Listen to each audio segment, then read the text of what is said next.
Imagine waking up one day and finding out that your ancestral land, your home, your village, is no longer yours. It's been claimed by a religious board you've never interacted with. No warning, no notice, just a sudden declaration that it belongs to someone else now, under the name of Waqf. This isn't a story from a dystopian movie, it's been happening across India, and it's precisely why the Waqf Amendment Bill 2025 was introduced by the Government of India in its just concluded budget session. But what is Waqf? Why has it stirred such intense controversy, and what does this amendment really change? Let's dive into the full story, where law meets religion, rights meet reality, and reform meets resistance. Today we're unpacking one of the most debated and misunderstood legal reforms in recent Indian history, the Waqf Amendment Act, 2025. Stay with us till the end, because we're not just breaking down the law, we're exploring real cases, legal history, and what it means for you. So let's begin with the basics. What exactly is Waqf? Waqf is an Islamic charitable endowment. Think of it as a permanent dedication of property, by a Muslim, for religious, educational, or public welfare purposes. The property, once declared waqf, becomes inalienable. That means it can't be sold, transferred, or inherited anymore. Instead, it's managed by a trustee, called a mutawalli, for the benefit of the community. In fact, the Waqf board is the third largest landowner in India after railways and armed forces. Now, this concept dates back centuries. In India, it was first formally recognized during the Mughal era, and later by the British through the Mussalman Waqf Validating Act of 1913.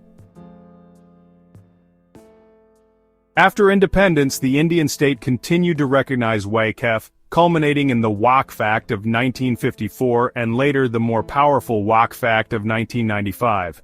These laws set up waqf boards in every state, and gave them powers to register waqf properties, manage them, and even take action against encroachments. In 2013, an amendment made these boards even more autonomous, allowing them to evict occupants without needing to go to court. But here's the problem. Over time, allegations began to pour in, of corruption, arbitrary land claims, and misuse of powers by some waqf boards.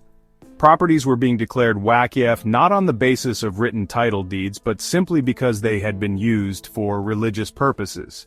The said declaration was given statutory validation by the amendment done in 2013, called as so-called waqf-by-user. Take the case of Tiruchenthurai village in Tamil Nadu. In 2023, over 1,500 families discovered their entire village had been quietly declared waqf. They couldn't sell, lease, or register property anymore without getting permission from the Waqf board. No public notice, no court process, just one declaration, and it changed everything. Similar stories came out of Kerala, where a 600-acre Christian family landholding was suddenly listed as waqf. In Karnataka, an exclusive state report revealed that 27,000 acres of land were misappropriated under Waqf without due process. And in Bihar, a father couldn't sell land for his daughter's wedding because the Waqf board had laid claim to it. So what was happening here? At the heart of it was a legal provision that allowed waqf to be declared by usage, not just documents. If a space had been used for namaz, or had an old dargah nearby, the board could argue that the property was waqf, even if it was privately owned. The lack of transparency, digitization, and public consultation made the system ripe for misuse. Enter the Waqf Amendment Act, 2025, also known as the UMEED Act, Utilization of Minority Empowerment and Elimination of Encroachment Through Development. This law was passed with the aim to clean up the system and restore trust. So what does this amendment change? Let's break it down. First, the concept of waqf by user is now gone. No Waqf property can be declared based merely on historical or informal usage. There must be documentary evidence, clear ownership trails, and digital records. Second, only practicing Muslims for at least 5 years can dedicate property as waqf. This prevents fake or coerced dedications. Third, the Act prohibits waqf boards from declaring government land or land acquired from public bodies as waqf. This closes a major loophole that was used to take over public assets. Fourth, the law abolishes waqf tribunals. Now all disputes go to regular civil courts, giving litigants access to established judicial systems, appeals, and constitutional remedies. Fifth, and perhaps most important, digital registration is now mandatory. All Waqf properties must be geotagged, digitally mapped, and made accessible to the public. No more secret declarations. There's also a huge step forward in gender and community inclusion. Every Waqf council must now have at least 2 women and 2 non-Muslim members, ensuring that decisions are not taken in echo chambers.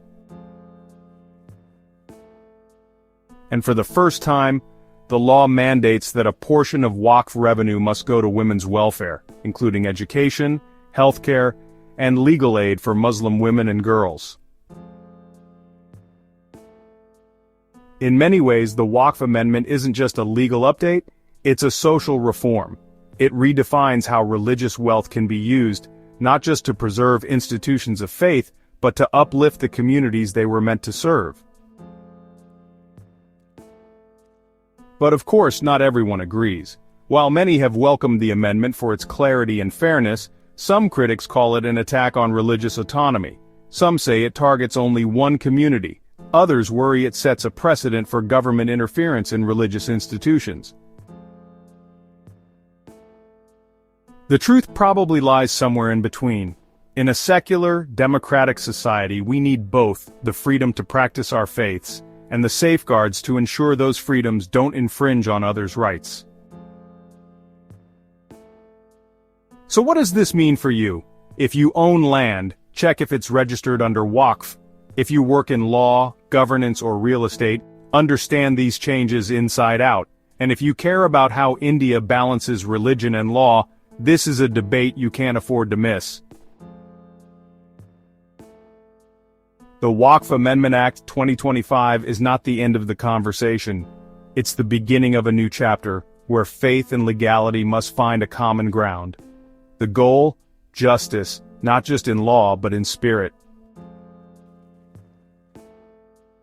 If this video helped you understand the Waqf law better, give it a thumbs up and share it with your peers. And let's open this debate. Tell me in the comments. Should religious boards have the power to self-declare property? Yes or no, and why?